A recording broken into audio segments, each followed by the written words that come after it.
Happy Purim, everybody! Driving home from work. Heard the Megillah twice, once last night, once today, and I read along in my Megillah while that happened, so that could count for something. And then after that, I read it 3 more times, because 2 guys at shul came to shul because of the weather. They came after the lighting was over, so I read for them. And then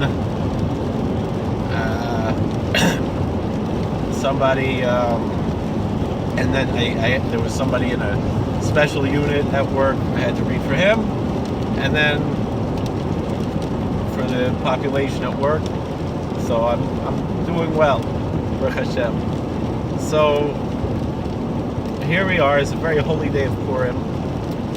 It's such a special mitzvah, the Megillah, everything. It's a big simcha.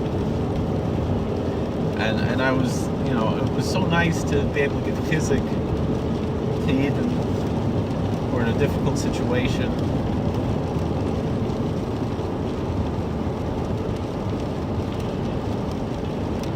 And to be, a tool in God's hands to be doing this. I know it's nothing that I'm doing. It's just all by the grace of Almighty God that we have the opportunities to celebrate this special day and so forth, and to do these mitzvos, to connect to God in this world. And I'll explain some of the things that I said over today at work, I guess. We'll share. Purim's a very special day.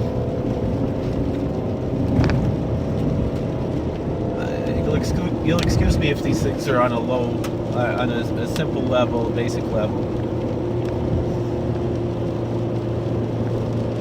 But the book of Esther is it's unique among the books of the Bible. In the Hebrew Bible, it's the only one where the name of God doesn't appear. I mean, the name Yud Kei Vav Kei doesn't appear in Shir Shirim, but it does say Shel Heves Ba. Do appear there, and then we say Shlomo in Shir Shirim Kodesh. But whenever it says Solomon, it's actually a reference to God. And so too in the Megillah Esther, although we don't consider it a Kodesh, when we're writing Al Pi Halacha,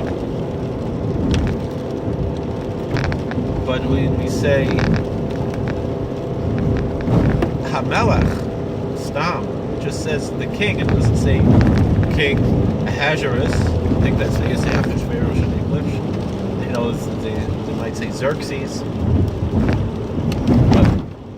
But when it says King Ahasuerus, then it's talking about King Ahasuerus. But when it says Stam Hamelech, just says the king, it's talking about the King of Kings. I just a funny little thing on the side that came to mind just now because it's Purim, so I'm allowed. I remember I used to work. I was already a rav in a shul and stuff, but I was a chaplain in a prison. But I wanted to spend the summer at home with my parents in the Catskills, but I wanted to work to have a summer job, so I got a job. ShopRite in Monticello. They wanted from people to work there, so I was working at ShopRite in Monticello as a cashier, and all kinds of interesting people came through there. I remember the Hornsteipler Rebbe came through the ShopRite, and he was at the next aisle and said, "Rebbe, was kommt man nicht in meine Aisle?" I said, "Ich bin du für jeder eine." I said, "Rebbe, why don't you come in my aisle?" He said, "I'm here for everybody." And I remember seeing the Nicholasberger Rebbe, from Woodburn, also from Borough Park. But one of the most colorful characters I ran into was an Elvis impersonator. And he was, I don't know if he was a pastor or just some kind of an evangelist of some sort. And so he said about himself, he said, "I'm one of the few people, Elvis impersonators, who use the king to teach about the King of Kings. And I said something to him. I said, Elvis was Jewish. He said, no, he was Christian. I said, well, you're right. His religion was Christianity, but he was born Jewish. His mother's mother was Jewish. Al pi halacha, he was a Yid, but Meshumad. So there was a weird documentary about Shmelvis. I don't recommend it. About the Jewish Elvis impersonator. I actually bought the DVD of the Shmelvis documentary. It's not really worth it. They were trying to get a minyan together at his kever to say Kaddish.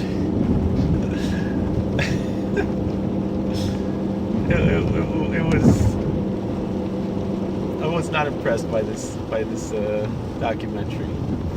Anyway, I'm sorry. I don't like to be negative, but Adonai Yoda ben Araham and Levarach Mordechai. So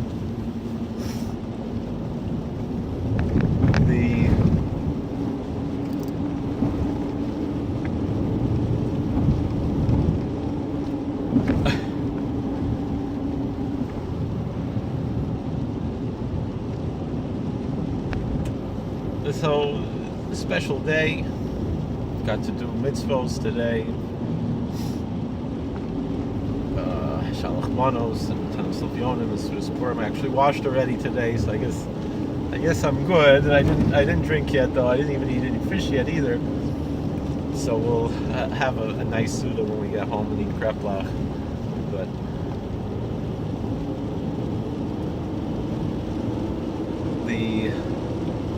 I can smell the kreplach now. You ever heard that song? Sweet Home Monticello. Look, yeah, you could look that up on YouTube. They have it. Sweet Home Monticello. Do I know the whole song? Let's see. It's Purim. Why not? Bold wheels keep on turning. Close the jewelry store at 2. To my bungalow for the Sabbath. Bubala, I'm coming home to you. Sweet Home Monticello. It's pretty good if you're a Jew. I don't remember, where's the part? I can smell the kreplach now.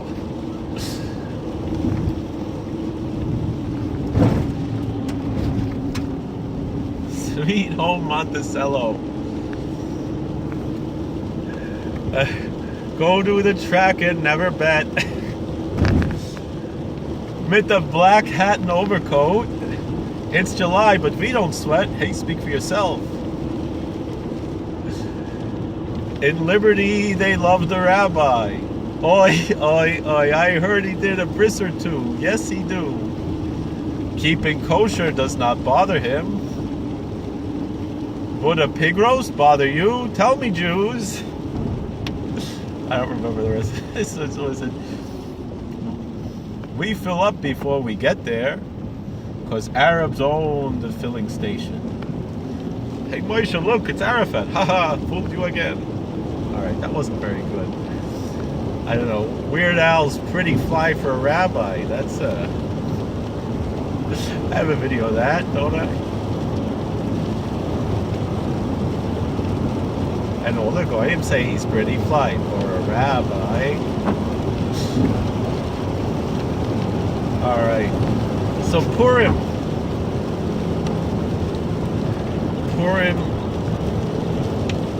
We don't have the name of God in the Book of Esther openly, but it's hidden there. There's a few places where there's Russian Tavis and Sefer Tavis, 4 words in a row, and they spell out the name of God, the initials or the last letters or whatever of those. It's a hidden code in the Book of Esther. But also, like we said, when it just says Stam Hamelech, when it just says the king, it's talking about the King of Kings. We use the king to teach about the King of Kings.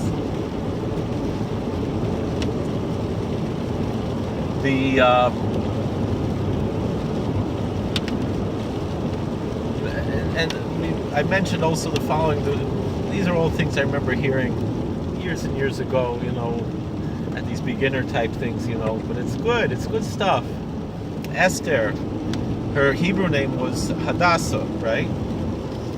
But just like I'm Joe, and very few people call me Yitzchak Zev, my wife's Millie, only the frum people call her Chava, right? So, I think people should be aware of this. I know I have some Christian viewers, they might be interested in hearing this. So a lot of people assume that Paul, all his life he was called Saul, and then when he converted to Christianity, he changed his name to Paul, right?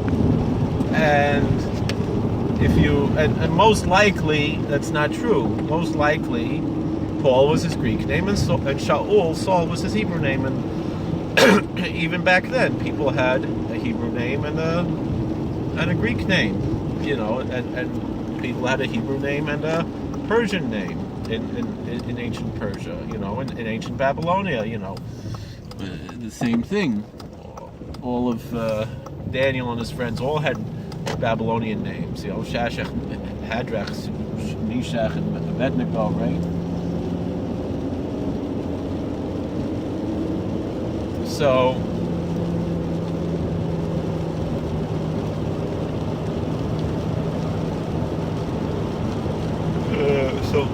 Esther, a lot of people, they want to point out, Esther and Mordechai sound very much like some of the Assyrian gods, Marduk and Ishtar, and maybe has something to do with that. The only thing is Esther is spelled with a samech and not with a shin or a sin, so most likely it's not Ishtar,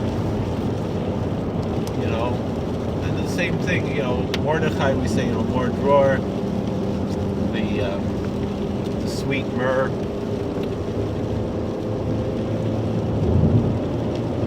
But in any event, so Mordechai and Esther,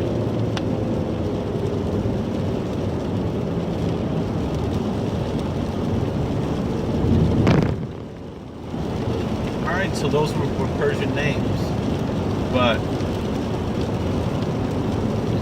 they're similar to Hebrew words. We have homilies about these names. So Esther is related to Aster es Panai, where God says, "I will hide my face on that day." It says in Deuteronomy.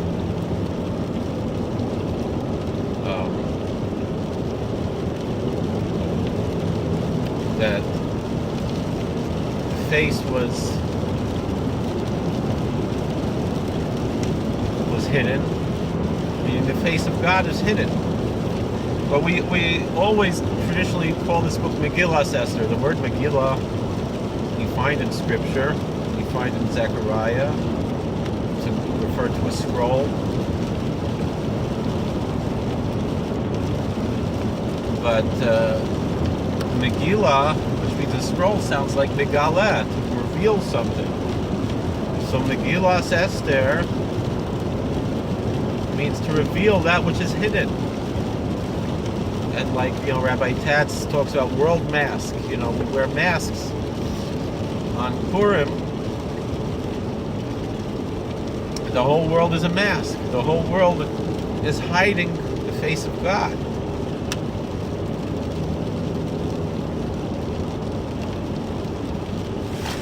But our job is to reveal what's behind the mask. Let's get a little deeper into this. The Ariya Kadosh teaches that Yom Kippur is scripturally called Yom Kippurim, a day of atonements, plural. But Ki, the prefix Ki, the Chaf Adimyan, means like. So Yom, a day, Kippurim, like Purim. If something is like something else, the second thing is greater than the first. So that, according to the Kabbalists, Purim is a day that's greater than Yom Kippur. Now, what does that mean? Yom Kippur is the holiest day of the year. We don't wear shoes. We don't eat. We don't drink. We don't bathe. We don't anoint. We husbands and wives don't touch.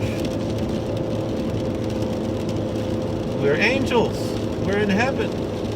We're living a heavenly angelic lifestyle for 25 hours.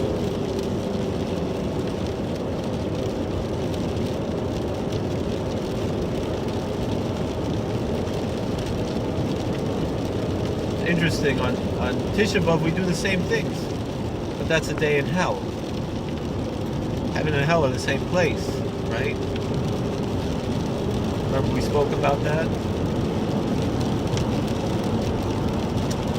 But Purim is a day on earth. But it's a day that we spend with God on earth.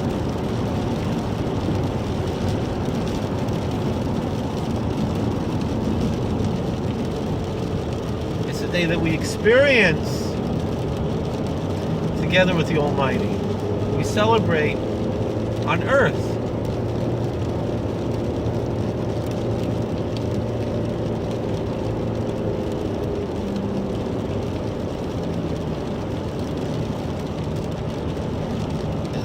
What exactly is that? That means that Purim is greater than Yom Kippur. Because on Yom Kippur, we're trying to teach ourselves a lesson. Don't be fooled by this world. Don't think that that's all there is. Remember there's a God. Remember there's a heaven. Remember there's an afterlife. Remember there's more than what you just see. And so we take the day to be separated from this world so we don't get carried away by the world. But when we get that lesson through our heads, and we spend a day that's totally spiritual, the idea is that afterwards, like I've mentioned before, I heard on the kids' tape, why is the Parsha, we're going to read in a couple of weeks, Achrei Mos. Achrei. That's what we read, and it teaches us about Yom Kippur. We read it on Yom Kippur. Achrei means after. And so why is the Parsha called Achrei? Why isn't it called just Yom Kippur? And the answer is, what's more important than what you do on Yom Kippur is what you do after Yom Kippur. You take that lesson into your life. You make a sanctuary in time, but then God lives in you. Because of that day that you spent with God on Yom Kippur, then God will spend the rest of the year with you. To the point where you come to Purim, and God is with you while you're eating, while you're drinking, while you're getting drunk, while you're being silly, while you're indulging in pleasures of this world.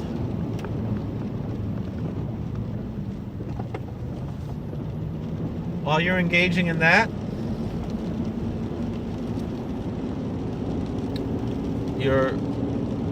God is with you. You're doing a mitzvah. To bring a little simcha to the Eid. And that's a big mistake that other religions make, I think. I remember my father, my late father, I said something about, and I mentioned it at his funeral, how I said something about the Native Americans being idolaters, and he said, no, when they speak of the Great Spirit, that's talking about our God. And it's true, and the Creator, whatever, that's why I often hear my Native American friends speak of the Creator.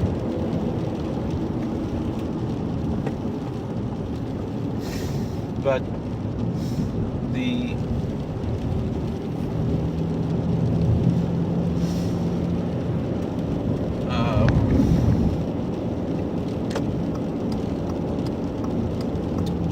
the fact is, though, to call God a spirit,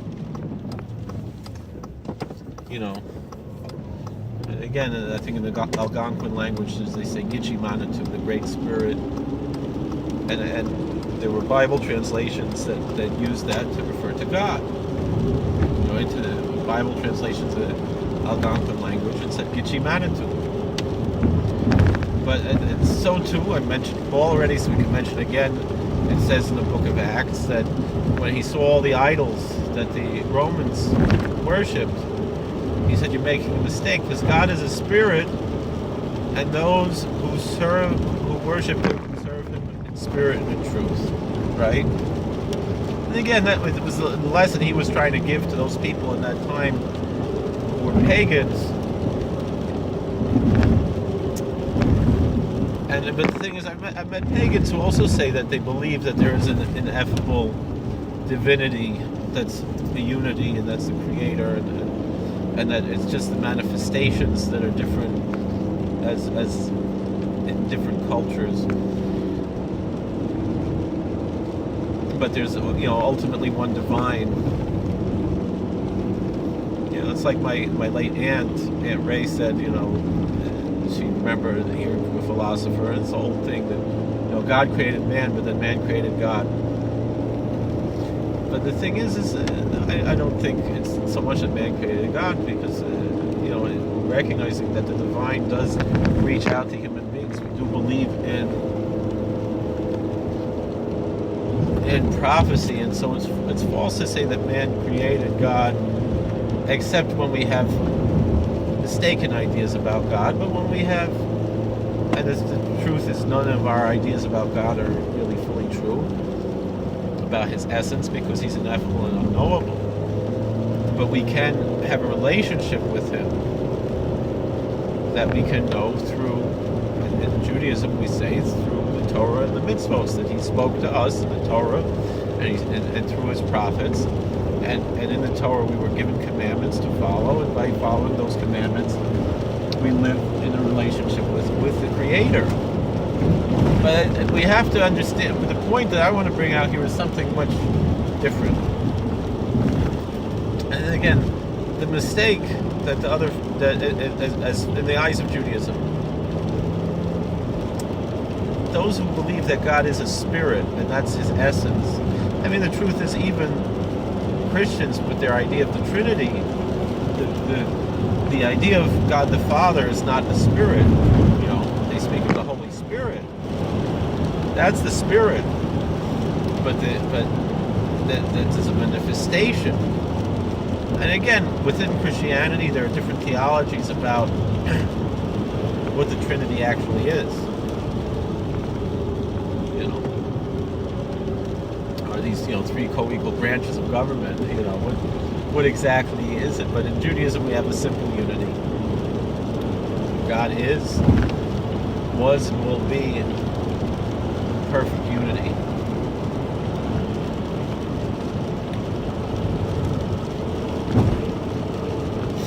But again, we have these ideas about God which are not who he actually is. But there's the ultimate essence of God, the Or Ein Sof, the endless light.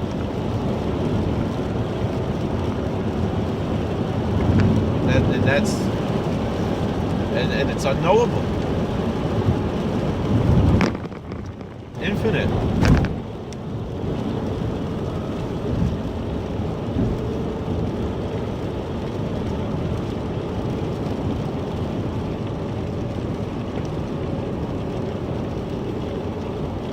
And so therefore to say that God is a spirit is a mistake, because God created both the material world and the spiritual world. Meaning God can't be compared to any angel, to any spirit, because God is totally unity, because if he weren't, then he would not be almighty. Philosophically speaking, in order for God to be almighty, he needs to be a total unity, a perfect unity.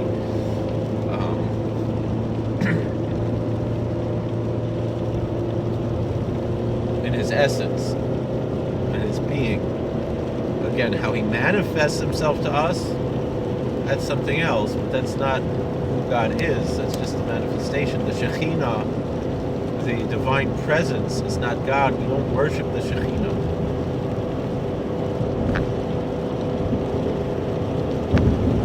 In a certain sense, we could say the Shekhinah is a creation in a certain sense. That's how God manifests himself in this world. that's not God. That's the manifestation. It's the presence of God.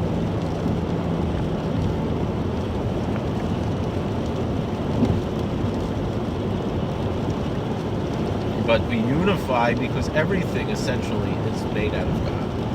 And so by performing physical mitzvahs, we seek to unify that which is hidden and that which is revealed.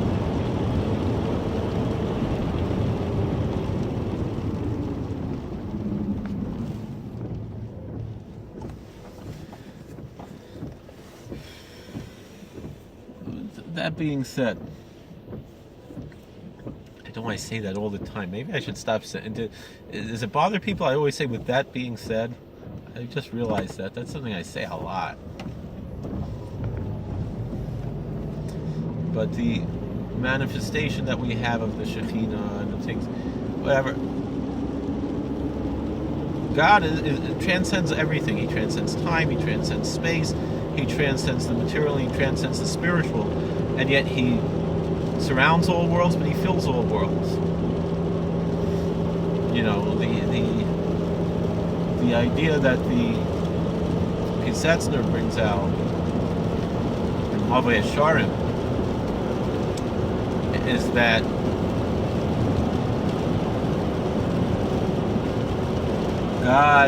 the world is made of vessels filled with the light of God, but that's the teaching of the mystics, but the Hasidic masters taught that the walls of the vessels, meaning the material, that the cups that are filled with the light of God, like a cup is filled with water, those cups are made out of God.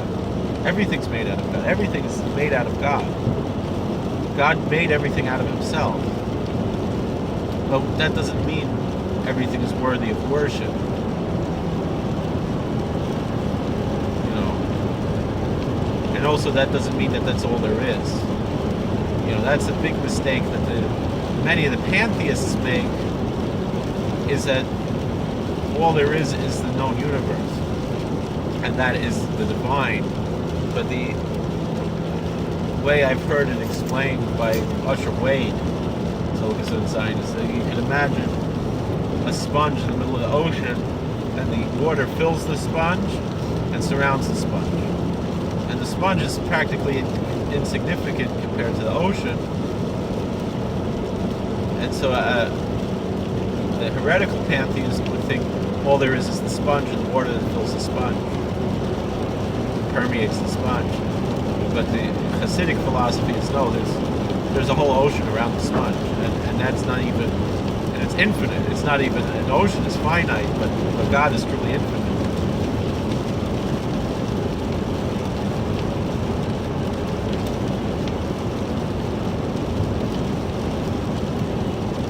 And so God is not a spirit. He transcends the spirit. And I think that's the message that we get out of Purim, that Purim is higher than Yom Kippur because Yom Kippur is a day of the spirit. And we leave the body behind as much as possible. Purim is a day when we combine the spirit and the body and show that all of this is nothing compared to God. That God transcends both mind, body, and spirit, all three, mind, body, and spirit, everything. God is totally transcendent, and yet He's with us. He's transcendent that He surrounds all the worlds, but He's eminent because He fills all the worlds, both the spiritual worlds and the material worlds.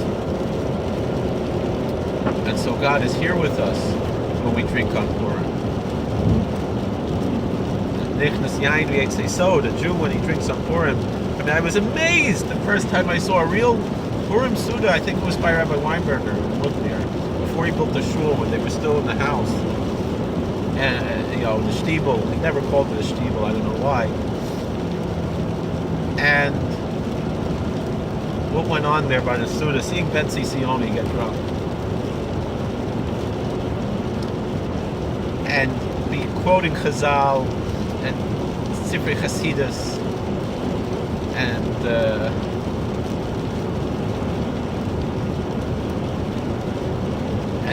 psukim, and wishing brachas, quoting our holy literature and our scripture and blessing everybody amidst a drunken stupor.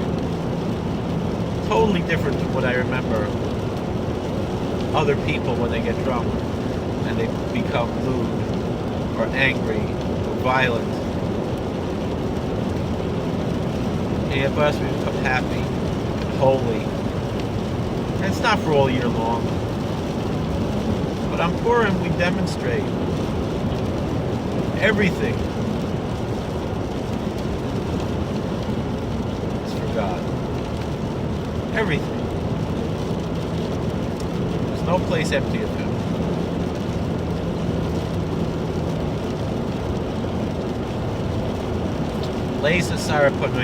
There's no place empty of God. Everything we do is for Him, for His glory. And so yes, we have a day like Yom Kippur where we separate. We have a day like Tisha B'Av where we feel the pain of not being in this world. That's hell.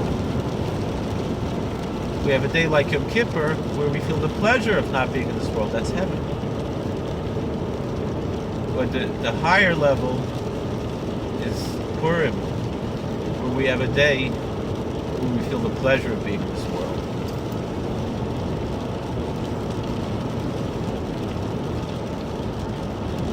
And I mentioned anyone who reaches out his hand, he's given. God gives him.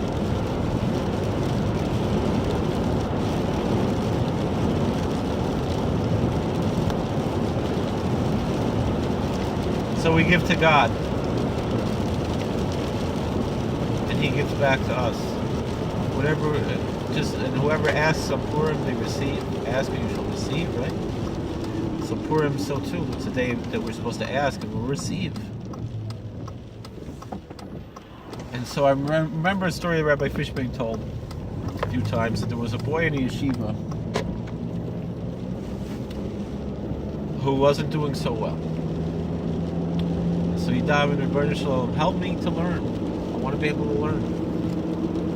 And a few days later, he just got it, and he was growing and learning and succeeding. And his Rebbe noticed this, and he said, "What happened? I'm so amazed. You're learning now, and you're getting it. It's great. What happened?" He said, "Well, you told us that whatever we daven for on Purim, we'll get." Whatever we pray for, whatever we stretch out our hand, God will give it to us. And so I prayed that I should be able to, on Purim, with tears, that I should be able to learn. And the Rebbe, he was so touched by this. He said, a 12-year-old, 11, 12-year-old kid, what would you pray for? A bicycle, some candy, a video game? He said you prayed for the most precious gift in the world, for wisdom, for Torah. And you got it. And so therefore you'll get all the other blessings too. Just like King Solomon, right? Because King Solomon, God said, I'll give you whatever you ask for. You want riches, you want honor, you want wisdom. And Solomon said, I want wisdom. And God said, you made the right choice. You recognize which of these three is the most valuable. So because you asked for wisdom, I'll give you riches and honor as well.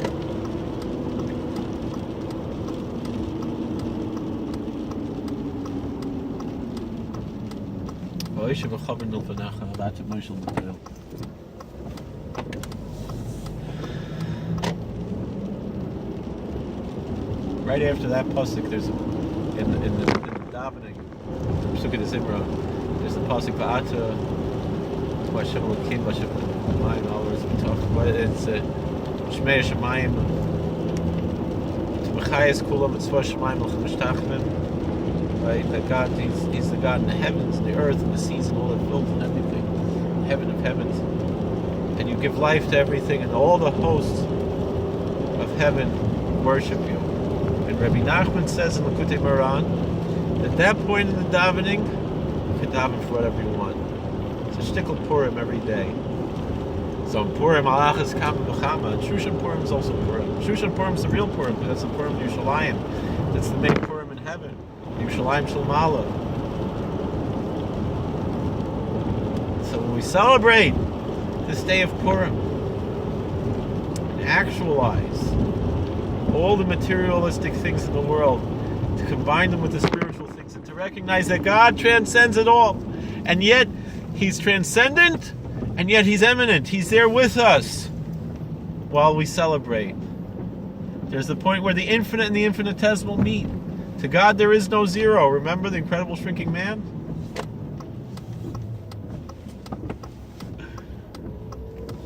Let's embrace the holiness of this day. Recognize Yom Kippur is a day like Purim. Purim is greater. Purim is holier. Because Purim is a day where God is with us in this world. And the truth is, He's always with us in this world. And we need a day to remind us that every year. That's the power of Purim. Waiting and waiting, chalishing for this lake to melt so I can toivel. Baruch Hashem, I got to go to the mikveh yesterday. We'll see what happens tomorrow. The summer, it could go every day. But even once the lake melts a little bit, just a little bit, then I can toivel zich. Baruch Hashem. We shall be zeicha to be God, Rabbeinu Shalom. Please give us wisdom to serve You. Give us a pious heart. Cleanse our hearts to serve You in truth. V'taher libeinu li'avdecha b'emes. Rabbeinu Shalom, please bless us all and everybody who's listening and watching in the future, in the past, and the present. So I gebenched with a very happy and holy and joyous Purim and a whole year filled with all the blessings that God has to give us. Because God is with us here in this material world. He can bless us whatever He wants in this world. He can make us all millionaires if He wants to. So God, give us wisdom, and then also give us riches and honor. Why not? It's Purim. Let's be happy. Let's be successful. Let's be good Jews. Let's worship God and give Him glory on this day, and show that even when it seems that His face is hidden, He's there behind the mask. You can, if you hug a king and he's wearing his royal garments, you're still hugging the king. The garments don't. That's what the Tanya says, right? The garments don't get in the way of giving a hug. And He's the king. He has the royal clothes on. So too, we make a bracha. We eat on Purim. We do mitzvahs. Mishta v'simcha. We're gebenched. Have a very happy Purim.